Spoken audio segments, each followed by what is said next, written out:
네, 오늘 본문은 시편 127편입니다. 시편 127편.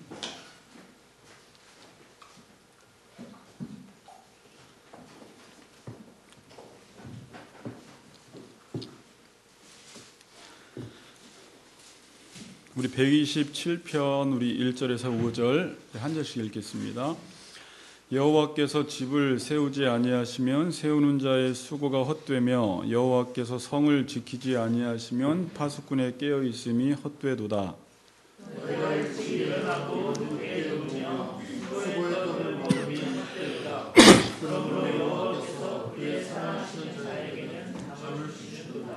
보라, 자식들은 여호와의 기업이요 태의 열매는 그의 상급이로다.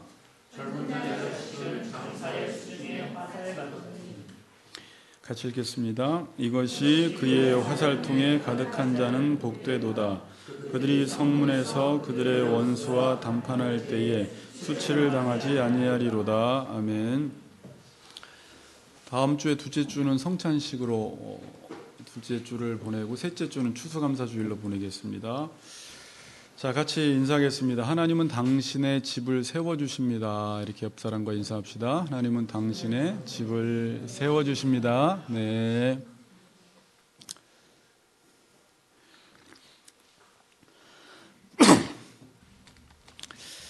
자, 오늘 본문을 여러분들이 반복해서 읽다 보면 계속 반복해서 나오는 또 단어가 있습니다. 헛되다라는 단어입니다. 헛되다라는 단어. 전도서에서도 헛되다라는 단어가 나오는데, 전도서에서 이 헤벨이라는 헛되다라는 말은 수증기, 안개라고 말씀을 드렸습니다. 그러니까 이 세상에 있는 것들은 이렇게 지나가는 것, 일시적인 것, 수증기, 안개 같다라는 것이죠. 그렇다고 다 불필요하다라는 말이 아니라 지금 전도서에서는 하나님을 경외하는 것과 상대적으로 보았을 때, 하나님의 말씀을 따라 살아가는 것과 상대적으로 보았을 때 이 땅에 있는 것들은 가치 있고 소중하지만 하나님을 경외하는 것과 대조했을 때는 참으로 의미 없다, 헛되다, 가치 없다라고 말씀을 합니다. 그런데 오늘 127편, 오늘 시편 127편에서 쓰인 이 헛되다라는 말은 그 단어가 아닙니다. 오늘 본문에서 쓰인 헛되다라는 단어는 텅 빈 상태를 묘사합니다. 텅 빈 상태. 그러니까 우리가 열심히 일하고 수고하고 노력을 했으면 그에 따른 마땅한 결과가 있어야 하는데 그러한 결과가 없는 텅 빈 상태를 말하는 거예요. 농부들이 열심히 1년 동안 농사를 지었는데 만일 추수 때에 거두는 것이 없다면 그게 이제 지금 헛된 거예요. 텅 빈 상태가 되는 것입니다. 여러분들이 10년 동안, 20년 동안 열심히 돈을 벌었는데 통장에 돈이 하나도 없어요. 벌어놓은 게 없어요. 오히려 어디로 다 새버렸어요. 헛된 상태가 돼버리는 것입니다. 자, 여러분, 많은 사람들이 인생을 생각하면서 허무주의에 빠집니다. 왜냐하면 인생을 80년, 90년, 100년을 사는데 죽음으로 끝나니까 이 땅에서 사는 것은 헛되다, 허무주의에 빠지는 사람들이 많습니다. 자, 오늘 본문은 이렇게 시작이 됩니다. 여호와께서 집을 세우지 아니하시면 세우는 자의 수고가 헛되며 그래요. 여호와께서 집을 세우는데 여호와께서 집을 세우지 아니하시면 세우는 자의 수고가 헛되다 그래요. 여기서 오늘 세운다라는 말을 합니다. 세운다라는 뜻은 만들다, 건축하다라고 우리가 번역해 볼 수 있습니다. 뭐라고요? 만들다, 건축하다. 성경은요, 이 우주를 오이코스, 하나님의 집이라고 표현을 해요. 그리고 하나님이 만든 우주의 축소판인 성전도 하나님의 집, 오이코스라고 설명을 합니다.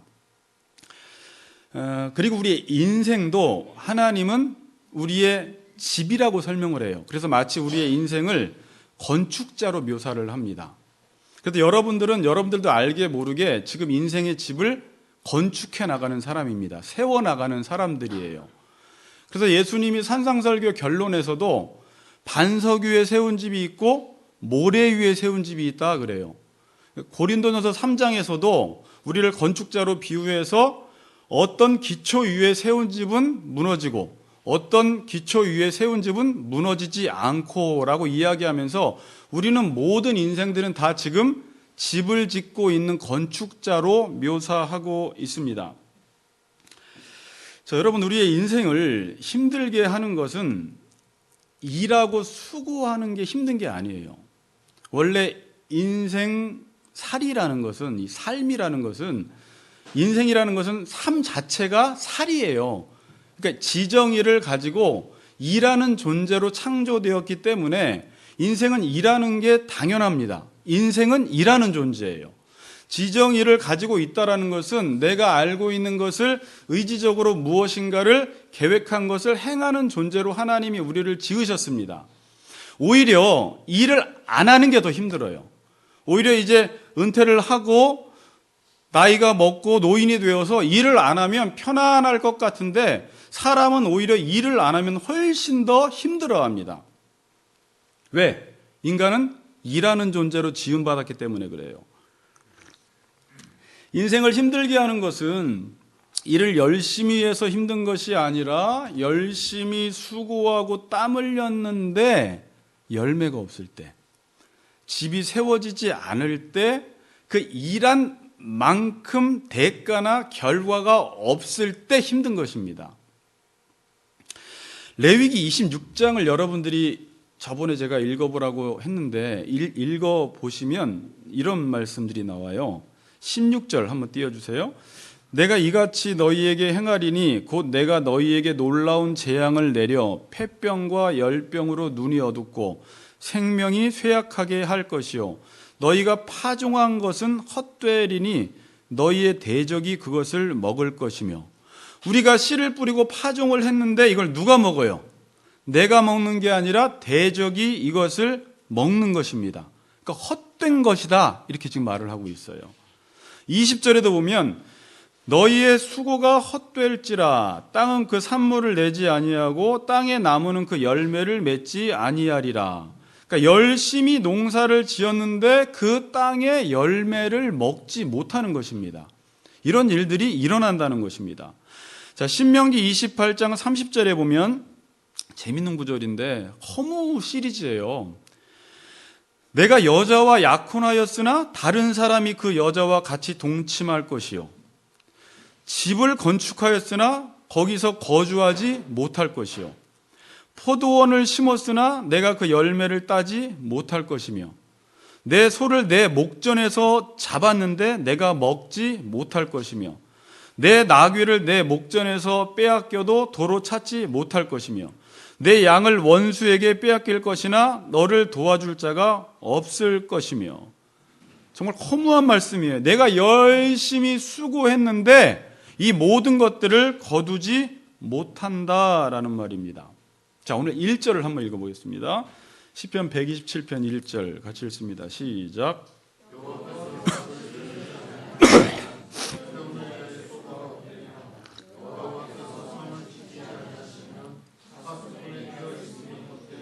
네.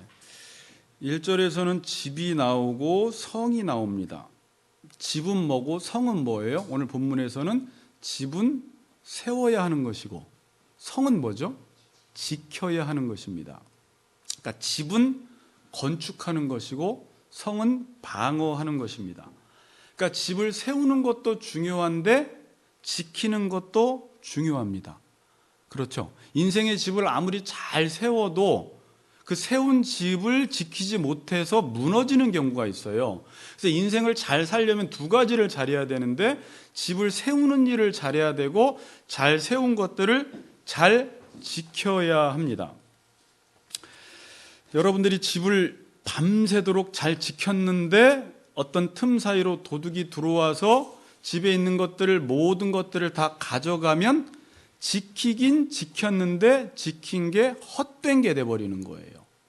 여러분들이 돈을 왕창 모았는데 그 통장을 잘 못 지켰어요. 뭐 보이스 피싱이라든지 사기꾼에게 사기를 당해서 지키지 못해서 이 돈이 다 날아가는 경우가 있습니다. 아무리 30년 동안 돈을 잔뜩 모았어도 지키지 못해서 하루아침에 날리는 경우가 있습니다. 그래서 인생은 두 가지가 필요해요. 집을 세우는 것. 두 번째는 내가 세운 것들을 잘 지켜나가야 합니다. 문제는 세워도 세워지지 않고 지켜도 지켜지지 않는 것이 문제입니다. 자, 집을 세우면 세워져야 하고 지키면 지켜져야 하는데 지금 인생의 어려움은 뭐냐면 누가 인생을 세우지 않으려고 하는 사람이 있겠어요. 다 자기 인생을 잘 세우려고 하죠. 근데 열심히 집을 잘 세우는데 세워지지 않고 열심히 밤새도록 지켰는데 지켜지지 않는다라는 게 문제예요.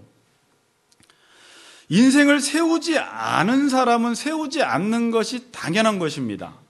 인생을 지키지 않는 사람은 지켜지지 않는 게 당연한 거예요. 자포자기한 거예요. 난 인생 안 세워 막 살 거야.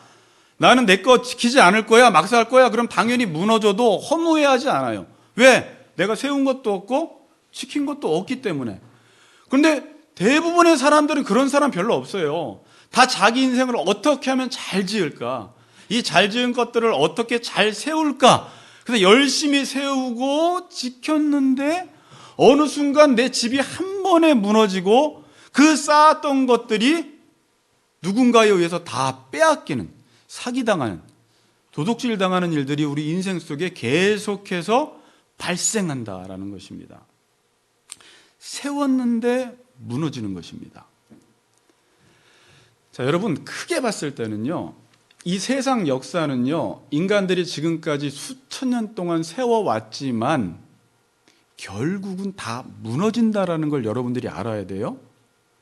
계시록 18장에 보면 무너졌도다 무너졌도다 바벨론이여 그래요.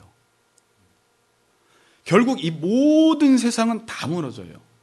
다니엘서에도 예언하고 있고 계시록에도 예언하고 있지만 지금 인간들이 세운 제국들, 페르시아 제국, 바벨론, 페르시아, 로마, 헬라 제국, 그 이후에 인간을 높이기 위해서 쌓은 바벨탑, 인간의 사상과 철학으로 인본주의적으로 쌓아왔던 바벨탑들은 성경에서는 세워지는 것 같은데 그건 다 무너진다라고 이야기를 해요.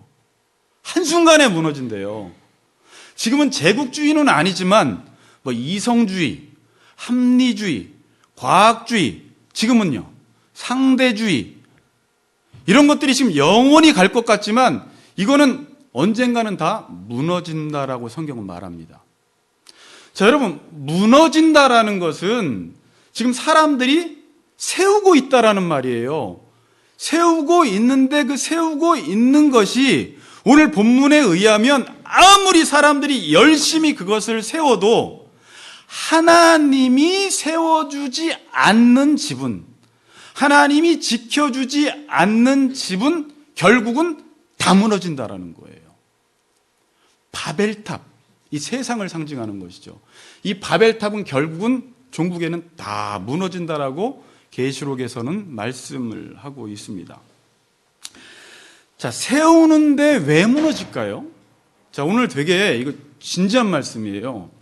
여러분 실제적으로 인생을 세워나가고 있고 어떤 사람은 지금 무너진 사람이 있고 지금 곧 금이 가서 곧 무너질 것 같은 집들도 있고 지금은 건재한 것 같은데 성경에서 여호와께서 세워주지 아니하시면 반드시 무너진다라고 지금 말씀하고 있습니다.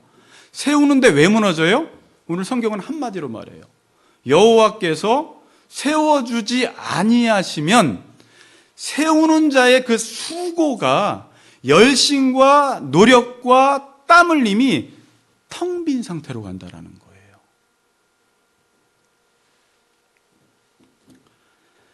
내 인생은 내가 집을 세워야 합니다. 그런데 그 집을 여호와께서 세워주지 아니하시면 무너진다라는 말입니다. 자, 여러분 이 본문을 몇 번 읽다 보니까 여호와께서 세워주지 아니하시면 이라는 말을 뒤집으면 뭘까요? 반대로 지금 여호와께서 여러분들의 집을 세워주고 계시다라는 말이에요.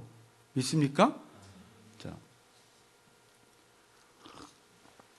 지금 여호와께서 여러분들의 집을 짓고 계시네? 이거는 우리의 인생을 바라볼 때 놀라운 혁명적 관점이에요. 유재규의 집을 하나님께서 지금 세워주고 계신다라는 거예요. 지금 다은이의 집을 하나님께서 지금 다은이의 집을 짓고 계신다라는 말이에요. 그럼 다은이가 목사님 거짓말 치지 마세요.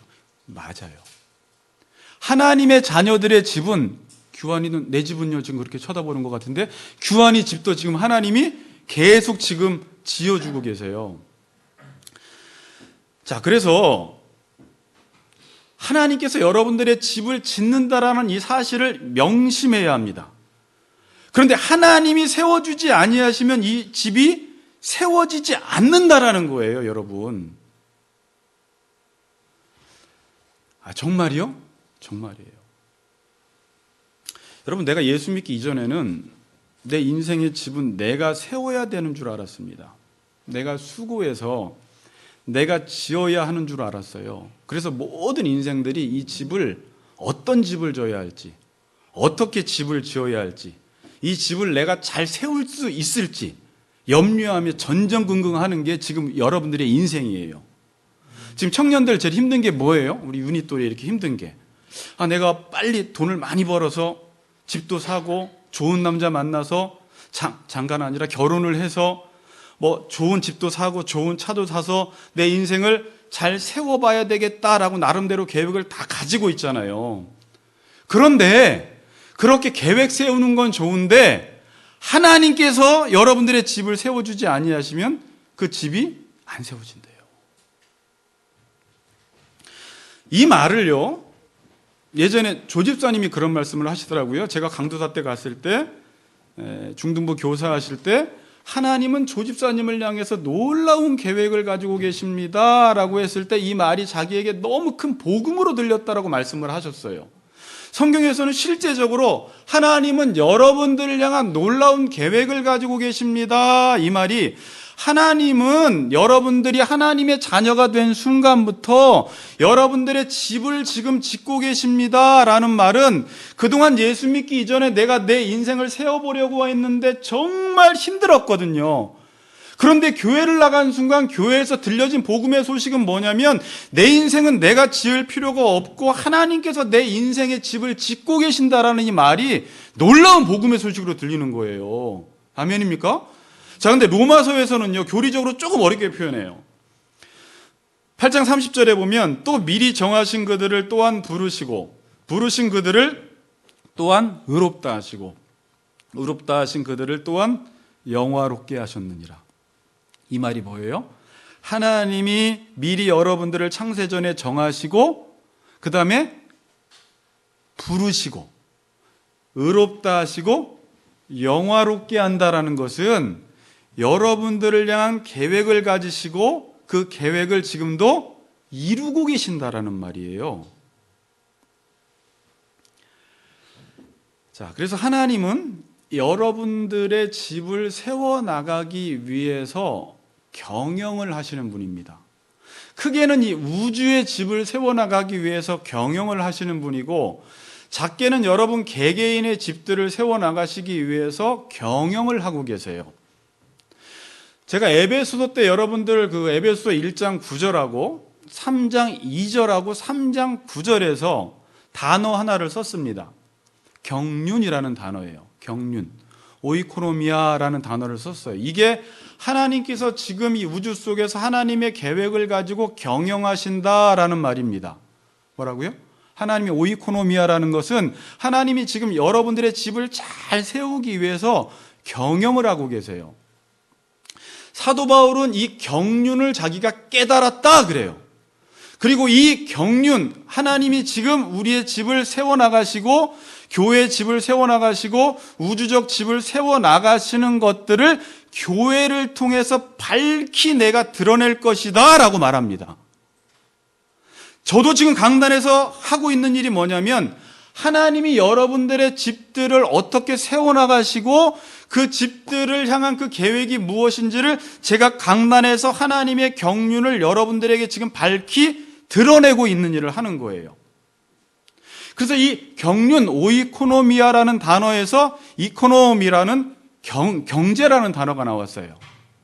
그래서 하나님이 여러분들의 집을 잘 경영하시기 위해서 지금도 살림살이를 하고 계시는 거예요.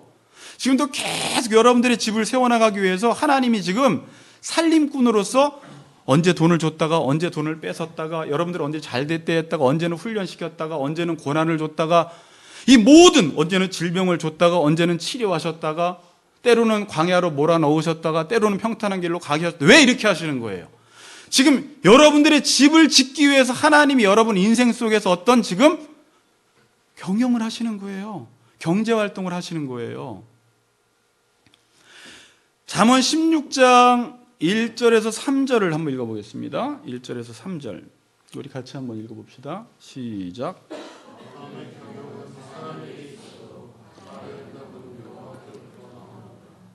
사람의 행위가 자기 보기에는 모두 깨끗하여도 여호와는 심령을 감찰하시느니라. 너희 행사를 여호와께 맡기라. 그리하면 내가 경영하는 것이 이루어지리라. 집에 가셔서 특별히 가훈이 없으면 액자를 하나씩 만드세요. 너의 행사를 여호와께 맡기라. 그리하면 내가 경영하는 것이 이루어지리라 라고 말해요. 자, 그럼 내 인생은 지금 하나님이 경영하시는 거예요? 내가 경영하는 거예요? 오늘 본문의 표현으로 하면, 오늘 본문의 표현으로 하면 내가 경영하는 것이 이루리라 라고 하잖아요. 내가 경영하는 것이 이루어지기 위해서는 하나님께 맡기라고 해요. 자, 근데 이 두 말을 조합하기가 좀 힘들어요. 잘 어울리지가 않아요. 맡기면 맡긴 것이지, 또 내가 경영하면 내가 경영하는 거지, 내가 경영하는 것을 하나님께 맡기라고 이야기합니다. 자, 그럼 맡긴다라는 의미를 오늘 알아내는 게 여호와께서 집을 세우시는 것이 무엇인지에 대한 의미를 분명히 해줍니다. 그러니까 오늘 맡긴다라는 이 의미 살펴보고 마치려고 해요. 맡긴다. 자, 맡긴다라는 말은 갈랄이라는 동사인데 굴리다, 위탁하다, 던져버리다라는 말입니다. 보통 사람들이 맡긴다라고 하면 나는 아무것도 안 하고 가만히 있는 것인 줄 알아요. 보통 그렇죠. 나는 아무것도 안 하고 그냥 방관하면서 나는 하나님께 맡겼어, 하나님이 다 알아서 해주세요 라고 하는 게 맡겼다라고 생각을 하는데, 지금 여러분 아까 우리가 살펴본 게 뭐예요? 하나님은 여러분들의 집을 세우기 위해서 지금 경영하고 계세요. 그럼 하나님이 여러분들의 집을 세우고 계시는데 여기서 맡겼다라는 건 뭘까요? 하나님이 내 집을 잘 세워 가실 수 있도록 나의 삶을 하나님께 던져버리라는 거예요. 하나님의 뜻을 따라 내 집이 잘 세워갈 수 있도록 내 삶을 굴리라는 거예요. 맡기는 거예요. 자, 맡긴다라는 것은 수동적인 행위예요? 능동적인 행위예요? 자, 첫 번째, 수동적인 것 같다 생각하세요. 능동적이다. 둘 다 아니에요. 하나님께 맡긴다라는 것은, 수동적인 건 뭐냐면 그냥 하나님께서 다 하시니까 나는 안 하는 겁니다. 이제 보통 이게 보수주의자들이 이런 신앙생활을 해요. 그리고 능동적인 건 뭐냐면 하나님께서 집을 짓지도 않는데 내가 먼저 짓는 거예요. 그리고 하나님이 집을 A라는 집을 짓는데 나는 B라는 집을 짓고 있는 것도 잘못하는 거예요. 이게 진보주의자들의 실수들이에요. 자, 제가 그래서 맡기는 게 뭐가 얘를 잘 좋을까 해서 한참 이렇게 집에서 생각하다 걸어 다니다가 제가 치과를 자주 다녔어요. 치과. 제가 아시죠? 오토바이 타다 이빨 여기 다 부러지고 또 다시 해야 되고 임플란트도 하고 신경치료도 하고. 근데 치과 가는 게 저는 너무 싫어요. 싫은데 어쩔 수 없이 가야 돼요. 그래서 치과 가서 의사가 치료를 할 때 막 힘을 주고 있다 보니까 제가 온몸에 땀이 나요. 그래서 어느 날은 에라 모르겠다, 하라는 대로 하자라고 해서 힘을 빼고 하는데도 나도 모르게 또 힘이 확 들어가요, 하다 보면. 그래서 치과 치료를 마치고 나면 여기가 다 젖어 있어요. 더군다나 요즘 그 침대에는 무슨 비닐을 그렇게 씌워놔서 이 통풍도 안 되게 만들어놔서 뒤에가 다 젖더라고요. 그래서 제가 치과 갈 때는 이제 반바지를 예전에 입고 가는 거죠. 다 젖어라 그냥 그러고. 자, 근데 치과 치료할 때 맡긴다라는 게 뭐예요? 의사가 지금 치료를 하고 있어요. 그럼 나는 지금 수동적인 거예요.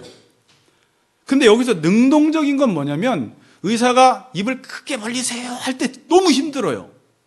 계속 30분, 1시간씩 벌리고 있으면요, 여기가 굳어져 있는 것 같아요. 그때 제가 할 일은 뭐냐면 입을 크게 벌리세요라고 하면 입을 크게 벌리는 거예요. 고개를 옆으로 돌리세요 그러면 옆으로 돌리는 거예요. 또 제가 힘주고 있는지 어떻게 알았는지 힘 빼세요 그러면 또 힘을 빼야 되는 거예요. 그러니까 맡긴다라는 건 뭐예요? 의사가 치료를 할 때 이 치료가 잘 될 수 있도록, 잘 들으세요, 내가 할 수 있는 일을 하는 거예요. 자, 이해가 되세요? 의사가 치료를 하고 있기 때문에, 이 말이 성경에서는 아버지께서 일을 하고 계시기 때문에 예수님은 내가 일한다라고 했는데 아버지께서 일하실 때 이 일이 잘 이루어질 수 있도록 아버지가 할 일이 있고 내가 할 일이 있어요. 의사가 할 일이 있고 내가 할 일이 있어요. 근데 의사가 치료를 잘할 수 있도록 내가 할 수 있는 일은 입을 벌리고 고개를 돌리라면 고개를 돌려야지 치료가 이루어지는 거예요. 그렇죠. 근데 거꾸로 여러분들이 치료를 받을 때 의사가 치료를 하는데 내가 할 일을 안 하면, 입을 벌리지 않으면 절대 치료가 이루어지지 않아요. 이러고 있으면 치과 가서 네가 이기나 보자, 내가 이기나 보자, 내가 입 안 벌린다 그러면 아무리 유능한 의사라 할지라도 치료를 할 수가 없는 것입니다. 반대로 의사가 지금 치료를 안 한대요. 근데 자기 혼자 이렇게 입을 벌리고 있어봤자 치료가 안 되는 거예요. 그럼 우리의 집이 치료가 안 된다라는 말, 우리의 집이 세워지지 않는 것입니다. 맡긴다라는 것은 수동적인 행위가 아니라 말씀 앞에서 적극적으로 행해야 하는 것입니다. 그런데 그 적극적인 것이 말씀을 넘어가면 안 돼요. 자, 이게 무슨 말인지 아시겠어요? 의사가 치료를 하는데 내가 스스로 치료를 해보겠다고 해서 입 벌리고 고개 돌리는 것 이외에 내가 스스로 의사가 하라는 그 범주를 넘어가서 무엇인가를 하면 치료가 안 이루어집니다. 자, 이 균형이 인생을 정말 잘 살 수 있는 균형이에요. 제가 그래서 이렇게 정리한 거예요. 하나님이 일을 하실 때 그 일이 잘 이루어질 수 있도록 내가 할 수 있는 일을 하라는 거예요. 이 말은 하나님이 할 수 있는 영역이 따로 있고 내가 할 수 있는 영역이 따로 있는 것입니다. 제가 이것을 산상설교 맨 첫 번째 서론에서 하나님의 뜻을 알려드렸을 땐 하나님이 지금 나를 향한 주권적인 뜻이 이루어지고 있을 때 나는 그것이 무엇인지 모르지만 내게 이것을 해라 하지 말아라 라는 윤리적인 뜻을 우리에게 주면 나는 그 지금 나에게 주어진 숙제, 그 윤리적인 뜻을 행해야 될 책임이 있는 거예요. 그 일만 하면 윤리적인 뜻은 뭐예요? 내가 환자일 때는 입을 벌리고 고개를 돌리고 힘을 빼기만 했는데 뭐가 이루어져요? 이빨 치료가 다 이루어지는 거예요. 내가 한 건 뭐예요? 입 벌리고 힘 빼고 고개 돌리는 일을 한 거예요. 그런데 이루어지는 건 뭐예요? 이빨이 다 치료되는 거예요. 근데 그거 하나 안 하니까 지금 성도들 중에 하나님이 아무리 집을 짓겠다라고 이야기를 해도 지금 여러분들에게 계속 메시지를 줘요. 아무개야 뭐해? 아무개야 뭐해? 지금 강단에서 들려주면 뭐해? 라고 하는데 싫어. 나 입 안 벌려. 이러고 가면 그 놀라운 하나님의 인생 계획이 그 사람한테 안 이루어지는 거예요. 근데 어떤 사람은 입 벌려 그랬더니 야, 너는 무슨 쪼잔하게 그 하나님 말씀 듣고 입 창피하게 벌리고 있냐? 누가 조롱을 하는데도 아니야, 난 그래도 내가 할 일을 할 거야 라고 해서 입을 딱 벌렸더니 그 안에서 놀라운 치료가 이루어지는 거죠. 가정이 치료되고 개인이 치료되고 내 안에 있는 모든 상처들이 다 치료되는 거예요. 뭐만 했더니 하라는 대로만 했더니. 여기서 좀 많은 걸 깨달으셨으면 좋겠는데. 네.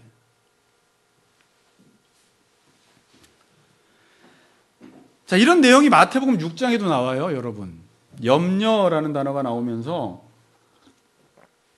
하나님의 백성이 된 다음부터는 성경에서는 여러분들은 하나님 나라와 의만 구하래요. 아이, 목사님, 그런 말씀 이제 그만하세요가 아니라 여러분들이 하나님 백성이 되고 난 다음에는 지금 하나님의 나라와 의만 구하래요. 그러다가 분명히 어떤 어려움이 생기냐면 생계 문제에 어려움이 생겨요. 먹고 입고 마시는 문제에 어려움이 생겼을 때, 자, 여기서 맡기지 못하는 사람은 어떻게 할까요? 하나님 나라와 의를 구하는 일을 내려놓고 생계 문제로 뛰어드는 게 못 맡긴 겁니다. 그럼 맡긴 사람은 어떻게 해요? 지금 하나님의 나라와 의를 구하라고 했기 때문에, 의사가 지금 계속 나를 치료하기 때문에 지금이 이게 일할 때다라는 말이에요. 지금 성경에서 그 하나님의 나라와 의를 이루는 일을 포기하지 않고 계속 그 일을 하는 거예요. 생계 문제에 어려움이 있어도. 그렇다고 생계 문제를 방치하라는 말도 아닙니다. 성경은 먼저라는 말을 써요. 이건 우선순위의 문제예요. 네가 하나님의 뜻을 이루다가 먹고 마시는 문제에, 의식주 문제에 어려움이 생겼을 때 맡기지 못한 사람은 의식주 문제로 뛰어들지만 맡기는 사람들은 의식주 문제를 방치하는 것이 아니라 여기서 우선순위를 정해서 먼저 하나님의 나라와 의를 구하고 두 번째로 의식주 문제에 뛰어든다라는 거예요. 이게 맡기는 사람들의 행동이에요. 자, 여러분 만약에 치과에 갔습니다. 여러분 다른 영역에서는 이게 다 적용되고 있어요. 치과에 갔습니다. 의사가 지금 치료를 합니다. 그런데 여러분 자녀가 지금 그 치료를 받다가 12시가 땡 됐어요. 이 자녀는 늘 12시에 밥을 먹었습니다. 치료를 받다가 갑자기 엄마 12시니까 나 밥 먹으러 일어날래. 그럼 엄마가 뭐라고 하겠어요? 야, 지금 치료받으니까 너 좀 기다렸다. 이거 끝나면 1시에 밥 먹어 그러겠죠. 만약에 거기서 지금 밥 먹을 때가 됐다고 해서 밥을 먹어버리면 이빨 치료가 이루어지지 않습니다. 우리는 지금 어떤 때인데 네가 밥 먹으려고 해. 조금 참어. 지금 의사가 치료하고 있을 때니까 너도 하나님께서 지금 집을 세우고 계시니까 지금 너도 그 일을 해야지. 이게 지금 이제 밤이 오면 일을 못한다. 예수님이 그래요. 지금은 낮이니까 이제는 네가 지금 일할 때야. 이 때가 지나가면 하나님의 뜻을 이룰 수가 없어. 너는 지금 이 땅에 보내준 이유가 잘 먹고 잘 살라고 하나님이 이 땅에 보내준 것이 아니라 하나님께서 계속 이 우주 안에서 행하시고자 하시는 일이 있고 여러분 개인적인 삶을 지금 집을 세워나가시는 일을 하고 있기 때문에 아무리 살다가 의식주 문제가 어려워지고 생계 문제가 어려워져도 마치 지금 치료를 받고 있을 때 밥을 먹으면 안 되듯이 지금 여전히 나는 하나님이 일하실 때 나도 그 일을 해야 하는 걸 우선으로 삼고 살라는 거예요. 그러면 이 문제는 하나님이 해주신다라는 거예요. 이게 맡기는 삶이에요. 아멘? 이게 맡긴 거예요. 사람들은 그렇게 안 해요. 그냥 이빨 치료받다가 밥 때가 되면 그냥 밥 먹으러 가는 거예요. 여러분 맨날 여러분 자녀한테 한 말이 뭐예요? 야, 네가 지금 학생 때니까 공부를 해 그래요. 학교에서 공부를 가르쳐 주니까 너도 공부에 대해서 반응을 해야 된다는 거죠. 이건 당연한 건데 신앙생활엔 이게 적용이 안 되고 있어요. 지금 신앙생활하다가 조금만 어려우면 글로 뛰어들어가요. 그러니까 그런 사람에게 하나님이 그 사람의 집을 세워줄 수 있습니까? 없습니까?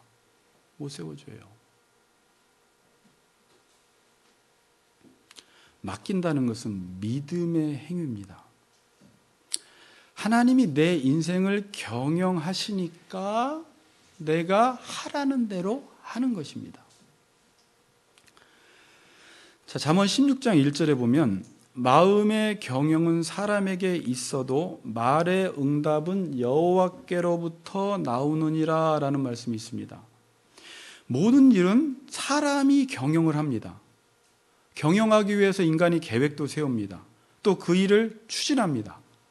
그런데 실제적인 경영주는 하나님이시다라는 말이에요. 말의 응답은 여호와께 있다라는 말은 네가 스스로 네 인생을 경영해도 하나님이 결정 내려주셔야지 그 일을 할 수 있다라는 거예요. 하나님의 응답과 사인이 없으면 네가 아무리 수많은 계획을 세워도 그것은 막힌다는 거예요. 그게 잠언서 16장 9절에서는 사람이 마음으로 자기의 길을 계획할지라도 그 걸음을 인도하시는 분은 여호와시라는 거예요. 계획 세우는 건 네 자유야. 그러나 하나님의 사인과 하나님의 응답과 하나님이 결정을 주지 않으면 네 계획은 이루어지지 않아! 라고 말하는 거예요.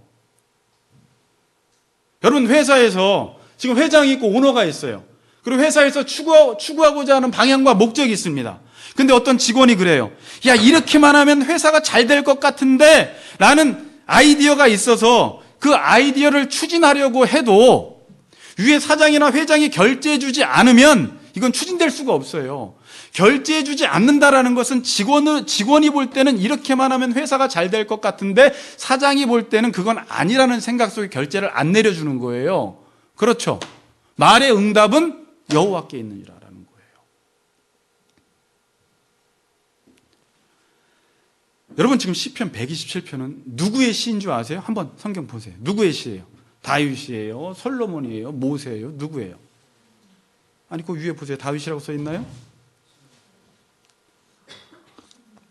솔로몬이에요. 여러분, 솔로몬이 어떤 사람이에요? 모든 걸 다 가지고 있는 사람이에요. 이 땅의 최고의 부자였어요. 못할 게 없는 사람이에요. 맘만 먹으면 먹고 싶은 거 다 먹고 하고 싶은 거 다 하는 사람이 솔로몬이에요.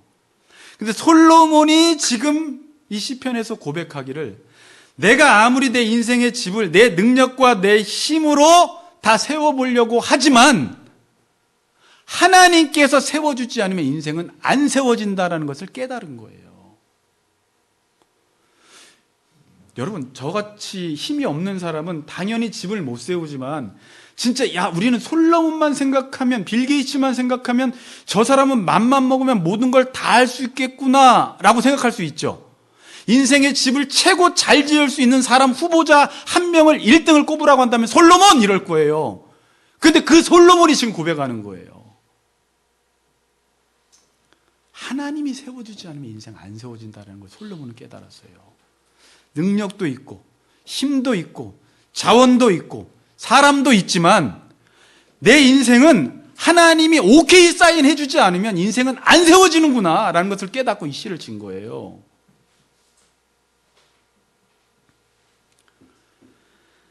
지금 시편 127편에서 그리는 인물은 정말 열심히 수고했습니다. 열심히 일했습니다. 2절에 보시면요, 얼마나 열심히 수고를 했냐면 2절 보세요. 너희가 일찍 일어나고 늦게 누우며 수고의 떡을 먹음이 헛되도다. 그러니까 지금 시편에서 그리는 인물은 자기의 인생의 집을 너무 잘 세워보기 위해서 잠자는 것도 아까운 거예요. 그래서 아침 일찍 일어나요. 또 언제 자요? 늦게 누워요. 잠자는 것도 아까워서 투잡 뜁니다. 보통 성공한 사람들이 이러한 삶의 방식을 가지고 살아가요. 아침 일찍 일어나고 늦게 누워요. 우리 예전에 우리 대통령을 했던 이명박 씨나 또 우리 정주영 회장이나 인생들을 얼마나 부지런하게 살았는지 몰라요. 정말 열심히 살았어요.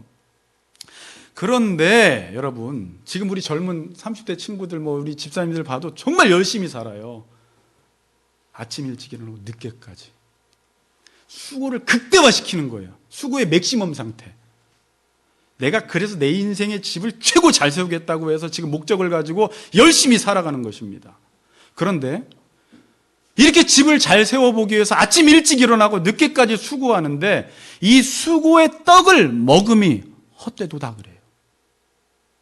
아침 일찍 일어나고 늦게까지 수고하는 걸 성경에서는 부정하는 게 아닙니다. 부지런한 걸 성경에서는 부정하지 않아요. 게으르지 말고 열심을 품고 주를 섬기래요. 일하지 않는 자는 먹지도 말래요. 열심히 여러분들 사세요. 그러나 인생이라는 것은 아침 일찍 일어나고 늦게까지 수고한다고 해서, 부지런히 땀 흘린다고 해서 인생의 집이 세워지지 않는다라는 걸 지금 말씀하는 거예요. 그걸 부정하는 게 아니라 그렇게만 해서는 인생 집 안 세워진다라는 거예요.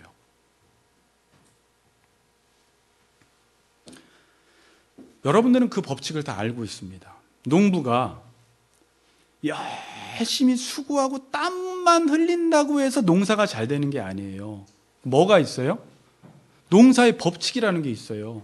심을 때 심고, 가꿀 때 가꾸고, 거둘 때 거둬야 하는 농사의 법칙을 따라 일을 해야지 열매를 거두지, 어떤 농부는 그 때에 대한 인식도 없이 무조건 열심히 농사에 뛰어든다고 해서 농사의 열매가 맺혀지는 건 아닙니다. 그렇죠? 운동도 마찬가지예요. 성경에서는 계속 운동 이야기를 많이 해요. 열심히 뛰어도 그 운동의 법칙이라는 게 있어요. 그 운동의 룰과 법칙대로 하지 않으면 실격당한다라는 말이에요.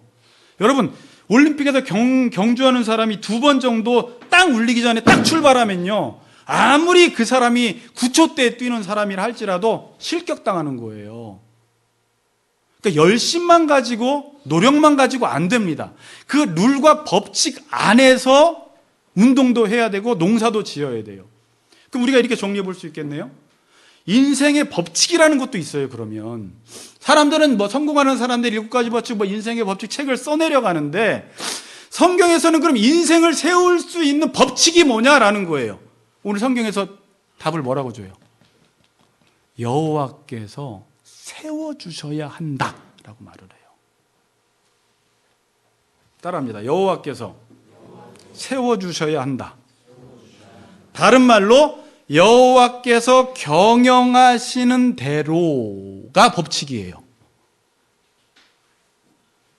뭐라고요? 여호와께서 경영하시는 대로. 제가 목회자로서 여러분들에게 하는 일이 뭐죠?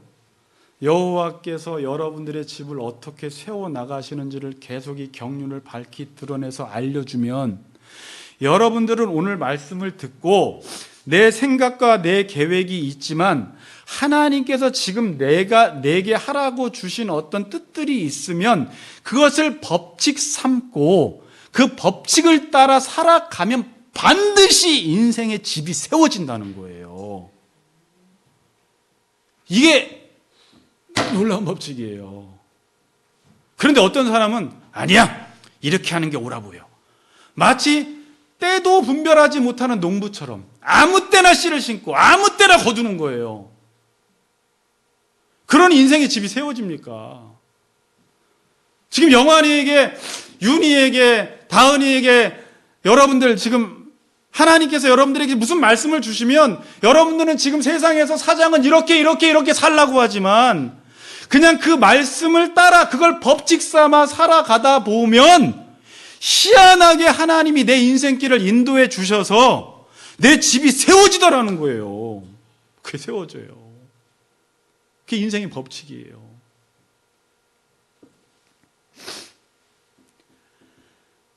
여러분, 부탁드립니다. 말씀이 들려졌을 때 그 말씀대로 반응하세요. 아무리 많은 말씀을 들으면 뭐합니까? 하나님이 얘들아 내가 네 집 좀 세우고 싶어라고 하는데 입을 안 벌리는 거예요. 자, 여러분, 이 맡기라는 것은, 제가 맡기다라는 단어를 쫙 찾아보니까 이게 선택이 아니라 명령이에요. 명령. 왜? 안 맡기면 인생의 집이 안 세워지니까. 의사가 입을 벌리려면 벌리시고요, 말라면 마세요, 이렇게 안 해요. 좀 점잖게 이야기해요, 의사들이. 근데 입 벌리세요 그래요. 힘들어서 입 다물어도 벌리셔야 돼요, 막 이렇게 점잖게 하면서 세게 말하잖아요. 이거 명령이에요. 잘 보세요. 너의 행사를 여호와께 맡기라, 이건 명령이에요. 그리하면 너의 경영하는 것이 이루리라. 시편 37편 5절 6절에 보면 내 길을 여호와께 맡기라. 그를 의지하면 그가 이루시고 내 의를 빛같이 나타내시며 내 공의를 정오의 빛같이 하시리로다. 너의 행사를 여호와께 맡기라. 그리하면 너의 경영하는 것이 이루리라. 또 베드로전서 5장 7절에 너의 염려를 다 주께 맡기라. 이는 그가 너희를 돌보심이라. 아멘. 하나님의 명령대로 맡기면 하나님이 여러분들의 집을 세워나가신다는 것입니다. 교회만 다닌다고, 그냥 성경 공부만 한다고 인생의 집이 안 세워져요. 하나님의 말씀을 법칙으로 삼고 입 벌리라고 하면 입 벌리고 고개 돌리라고 하면 고개 돌렸을 때 놀라운 빠른 치료와 회복의 역사가 일어나는 것입니다. 아멘. 하나님은요, 내 인생에 대해서 나보다 더 큰 관심을 가지고 계세요. 여러분들이 여러분들의 인생을 사랑하는 것보다 하나님이 여러분들의 인생을 더 많이 사랑하세요. 그걸 믿으셔야 돼요. 그래서 여러분들이 기도하다 보면 이 맡겨지는 이 경영주에게 내 짐이 넘어가는 일들이 기도의 시간에 일어나게 돼요. 기도하기 전에는 내가 다 맡고 있다가 우리 아버지 하나님께 기도를 할 때 그 하나님의 뜻을 나에게 알려주면서 거기서 문제는 그대로 있는데 이 짐이 하나님께로 넘어가는 일들이 기도의 시간에 일어나게 됩니다. 기도하고 그냥 맡기고 나오셔야 되는데 기도하고 나갈 때 다시 보따리 싸들고 그걸 다시 가지고 오면 안 됩니다. 오늘 설교 드릴 때 아멘 했는데 또 나가서는 여러분의 생각대로 또 지금 살아왔던 삶의 방식대로 똑같이 살아가면 안 돼요. 하나라도 내가 해야 할 일을 해야 돼요. 그렇지 않으면 인생은, 신앙생활은 잘해서 아는 건 많은데 삶의 방식은 똑같아요. 집이 세워지지가 않아요. 성경을 읽다 보면 믿음의 사람들의 특징은요, 하라는 대로 합니다. 뭐라고요? 하라는 대로. 이게 믿음이에요. 노아는 여호와의 명령대로 준행하였더라 라는 거예요. 그런데 노아의 인생 속에 놀라운 집이 세워져요. 아브라함, 하나님이 하라는 대로 했어요. 가라는 대로 갔어요. 그랬더니 아브라함이 믿음의 조상이 돼버리는 거예요. 성경에서 복받은 인물들은 다른 거 아무것도 없어요. 하라는 대로 한 거예요. 그냥 하라는 대로. 이 선진들이 히브리서 11장의 믿음장에 기록된 거예요. 그들은 믿음을 따라 살았다. 보이는 것을 전부로 삼지 않고 하나님이 보여주시는 것을 따라서 현재 고난 당하지만 하나님의 그 상급을 바라보며 살았다라는 거예요. 하라는 대로 한 거예요. 자녀를 맡기면 하나님이 자녀의 삶을 책임져 주십니다. 재정을 맡기면 하나님이 재정도 채워주십니다. 여러분 삶을 맡기면 하나님이 살라는 대로만 살면 여러분들의 삶을 여러분들이 만드는 것보다 훨씬 더 아름답게 삶을 하나님이 가꾸어 가세요. 교회를 하나님께 맡기면, 이 말은 뭐냐면 저게 아무것도 제가 안 하는 게 아니라 하나님이 하라는 대로 교회를 하면 제가 교회를 세우는 것보다 주님이 내 교회를, 직접 내 교회를 내가 세우셔서 가장 아름다운 교회로 만드시는 거예요. 우리가 할 일은 말씀이 전해질 때 그 말씀 앞에 각자의 자리에서 여러분들이 해야 할 일들을 해나갈 때 그게 미련하게 보이고 힘들고 수고스럽고 내 생각대로 하는 것이 옳아 보이지만 그렇게 했을 때 놀라운 열매를 맺게 된다는 것입니다. 아멘? 2절 하반절 봅시다. 그러므로 여호와께서 그의 사랑하시는 자에게 잠을 주시는도다. 저는 이 구절이 이렇게 놀라운 말씀인지 이번에 처음 알았어요. 보통 우리는 지금 졸고 있는 사람은 없네요. 졸고 있는 사람들이 되게 좋아하는 말씀이잖아요. 하나님이 나를 사랑해서 이렇게 잠을 잘 주셔. 졸잖아요. 그게 아니에요. 도대체 이게 무슨 뜻일까? 그래서 시편 전공자인 김정우 교수님, 제가 이분한테 배웠는데 이분이 이제 시편으로는 대가예요. 이분이 이렇게 이걸 해석을 했습니다. 여러 근거 구절로 해서 모든 걱정 근심을 버리고 단잠을 자더라도 주님께서는 그에게 필요한 것을 넉넉히 채워주신다. 자, 보세요. 이걸 요약하면 진실로 주께서 사랑하는 사람이 잠을 자는 동안에도 그에게 복을 주신다는 거예요. 그리고 실제로 표준 세번역 성경을 보니까 이렇게 번역되어 있어요. 지금 표준 세번역 성경, 진실로 주님께서는 사랑하시는 사람에게는 그가 잠을 자는 동안에도 복을 주시는 거예요. 언제든 나는 잠을 자고 있는데 하나님이 계속 복을 주세요. 별로 놀라지도 않네요. 자, 잠은요 평안을 상징해요. 성경에서 평안. 내 인생의 짐을 내가 맡고 있을 땐 잠이 안 와요. 우울증, 불면증, 두려움, 막 잠이 안 와요. 잠이. 아무리 좋은 베개, 좋은 침대를 써도 궁궐에 살아도 잠이 안 옵니다. 그런데 이것을 내 인생의 집은 내가 세운다고 세워지는 게 아니라 하나님이 세워주고 계시기 때문에 염려는 되고 지금 인생은 안 풀리지만 과감하게 내 인생을 하나님께 굴려버리면, 하나님께 던져버리면 나는 그냥 잠을 자고 있는데도 맡겼기 때문에 하나님이 그 경영하는 것을 이루시기 위해서 나는 잠자고 있는 동안에도 하나님이 부지런히 일을 하고 계시는 거예요. 내 인생을 이루기 위해서. 내가 돈이 필요하면 하나님이 더 급하신 거야. 아니 이 딸이 나한테 이 짐을 맡겼는데 그럼 내가 이 사랑하시는 자에게 잠을 줘야 될 거 아니야. 이걸 이루어줘야 될 거 아니에요. 그러니까 하나님은 나는 잠자고 있는데도 그 새벽에 돌아다니시는 거예요. 아니 진짜 돌아다니시는 게 아니라 돈 필요하면 돈 필요한 사람의 마음을 움직이셔서 누구에게 좀 줘라. 사람이 필요하면 그 사람의 마음을 움직여서 그 사람에게 가라라고 해서 하나님이 그 사람은 잠자고 있는데도 일을 다 끝내버리시는 거예요. 아멘? 잠자고 있는 동안에도 하나님께서 일을 하시는 거예요. 누구에게? 맡긴 사람에게. 근데 오늘 시편 기자는 이 맡긴 사람을 어떻게 표현해요? 사랑하시는 자에게 잠을 주시는도다. 하나님이 어떤 사람을 사랑하는 거예요? 모든 짐을 하나님께 맡긴 사람을 하나님이 볼 때 하나님이 제일 사랑하시는 거예요. 야, 너 맡겼어? 내가 일해줄게. 그거 걱정하지 마. 하나님이 다 뒤처리 다 하시는 거예요.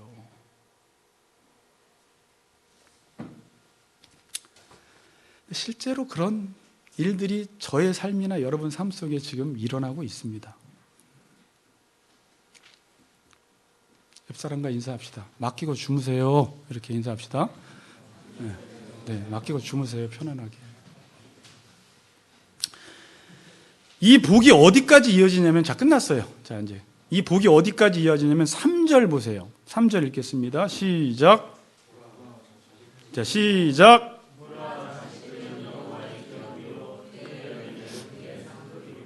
왜 갑자기 자식 후손 문제를 다룹니까? 주제가 바뀌는 것 같은데 바뀌는 게 아니에요. 지금 자식들은 여호와의 기업이다. 태의 열매는 그의 상급이로다. 그러니까 자식들을 다르게 지금 묘사한 게 태의 열매는 상급이다라고 하는데, 여기서 기업이다, 상급이다라는 말은, 기업은 뭐예요? 땅이에요. 상급은 뭐예요? 선물이에요. 자, 하나님 나라 저한테 배우신 분들은 하나님께서 여러분들을 택하시고 하나님의 백성 삼아주시고 여러분들에게 뭘 주셨어요? 땅을 주셨잖아요. 기업을 주셨잖아요. 그렇죠? 선물을 주신 거잖아요. 그런데 여러분들의 경영권을 경영주이신 하나님께 맡기고 사는 사람은 하나님께서 이 복을 자녀들에게 계속 이어가게 하시는 거예요. 아멘? 자녀가 우리의 기업이에요. 그러니까 우리의 땅과 기업을 하나님이 책임져 주시니까 자녀를 책임져 주시는 거예요. 자녀가 복을 받아요. 나는 그냥 하나님께 맡긴 것밖에 없는데 우리 자녀에게 이 모든 기업과 땅이 하나님께서 은혜와 축복을 주시는 거예요. 실제적으로 믿음으로 산 부모님들의 자녀들이 이런 축복을 받아요. 아브라함에게 약속했던 내 자손을 하늘의 별처럼 땅의 모래알처럼 복을 주겠다라는 것이 실제적으로 믿음의 삶을 산 사람들에게 이 복이 이어지는 것입니다. 선물을 주시는 거예요. 자녀들의 그 삶이 아버지의 그 믿음, 어머니의 믿음을 이어받고 하나님께서 그에게 주시는 그 선물을 자신도 받을 뿐만이 아니라 이제 이 복을 그들의 삶의 영역 속에서 수많은 사람들에게 나누어 주는 자로 우리 자녀들이 어느새 살고 있는 거예요. 부모들이 한 일은 뭐예요? 그냥 하나님을 순수하게 믿은 거예요. 하나님이 일하시겠다라고 하면 그냥 하나님이 하시는 일이 이루어질 수 있도록 순수하게 자기의 삶을 굴린 거예요. 그랬더니 그 기업과 축복과 땅의 선물들이 자녀들에게 다 이어지는 것입니다. 그리고 그 밑에 있는 구절들은 이 주석이 여러 가지예요. 어려워요, 좀. 근데 이게 한마디로 제가 쭉 전체적으로 살펴보니까 자녀들이 용사가 되어서 부모의 뒤를 다 책임져 준다는 말이에요. 이 김종호 교수님도 이렇게 해석을 해요. 자녀들이 그렇게 내 인생의 노년을 책임져 주세요. 책임져 줘요. 오늘 마지막 구절 하나 읽고 마치겠습니다. 자, 시편 37편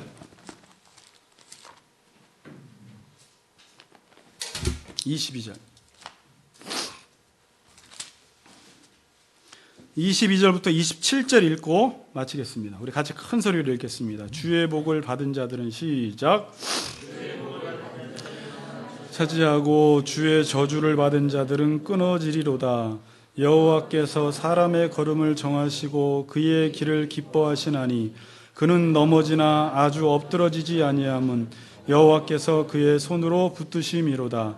내가 어려서부터 늙기까지 의인이 버림을 당하거나 그의 자손이 걸식함을 보지 못하였도다. 그는 종일토록 은혜를 베풀고 꾸어주니 그의 자손이 복을 받는도다. 악에서 떠나 선을 행하라. 그리하면 영원히 살리라. 여호와께서 여러분들의 집을 세워주시는 은혜가 있기를 주님의 이름으로 축복합니다. 기도합시다.